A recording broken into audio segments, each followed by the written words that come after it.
Kemudian ketika Nabi sallallahu alaihi wasallam meninggal, maka ada sebuah menyaksikan baginda Nabi wafat, afdal, maka aku tidak pernah memperhatikan hari yang paling gelap kecuali lisan baginda Rasulullah sallallahu alaihi wasallam baginda Allah azza wa jalla.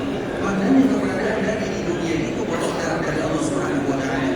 Bahkan salah satu keutamaan yang sangat luar biasa dengan keberadaan Nabi, karena dengan adanya Nabi di dunia, maka hubungan langit dan bumi tidak akan pernah terpisah.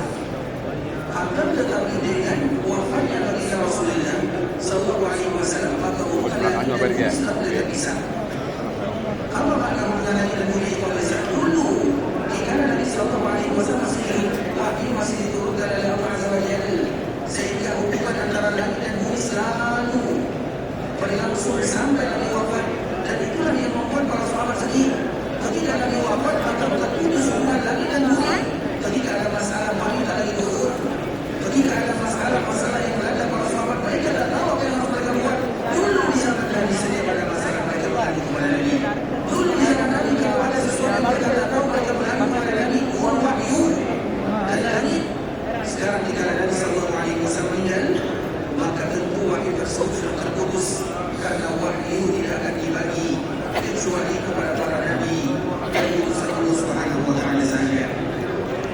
Kemudian bisa kita juga kemarin telah menyebutkan salah satu yang menyebabkan Nabi sallallahu alaihi wasallam wafat adalah yang pertama adalah karena sakit kepala yang dirasakan oleh baginda Rasulullah sebelumnya Nabi berziarah ke kuburan Baqi', yaitu kuburan yang dianjurkan kaum muslimin untuk berziarah ke kuburan Baqi'.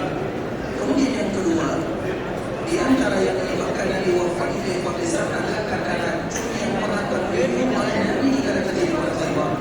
Dan ini pembahasannya kemarin telah kita jelaskan. Dan bagaimana ceritanya pada Khaybar ini apa? Khaybar ini adalah tempat bersembunyinya orang-orang Yahudi. Kenapa mereka berada di sana? Karena dulu mereka paling banyak tinggal di Madinah. Di Madinah itu informasi yang pertama ada baginda Rasulullah dan para sahabatnya, kaum Ansar dan Muhajirin. Di Madinah juga banyak orang-orang munafik.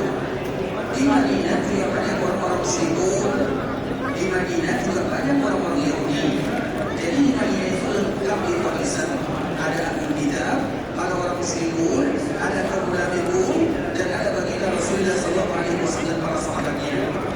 Kemudian selama berada di Madinah, tentu semuanya harus membela daerahnya dan airnya. Baik itu mereka yang Yahudi, atau orang-orang munafikun, atau orang-orang musyrikun, apalagi Nabi sallallahu alaihi wasallam para sahabatnya. Hanya saja dikala terjadi perang Khandaq tahun kelima Hijriah, orang-orang Yahudi ini mereka berkhianat kepada baginda Rasulullah sallallahu alaihi wasallam. Ketika terjadi perang Khandaq, mereka bersama orang-orang musyrikun Makkah. Mereka tidak mau membela Nabi sallallahu alaihi wasallam kota Madinah, sehingga menyebabkan mereka dihukum tidak boleh lagi tinggal di Madinah untuk selama-lamanya. Maka sejak tahun kelima Hijriah tidak ada lagi orang Yahudi yang tinggal di Madinah. Kemudian mereka berpecah di dunia, namun kebanyakan mereka pergi ke Khaybar. Kemudian jika mereka pergi ke Khaybar itu bisa mereka tak berhenti untuk mengganggu Nabi sallallahu alaihi wasallam. Pada akhirnya ketika tahun ke-7 Hijriah, maka baginda Rasulullah sallallahu alaihi wasallam bersama para sahabat memutuskan untuk pergi memerangi orang-orang Yahudi. Kemudian perang Khaybar ini merupakan di antara perang yang disebutkan oleh Allah Subhanahu wa taala dan juga diceritakan oleh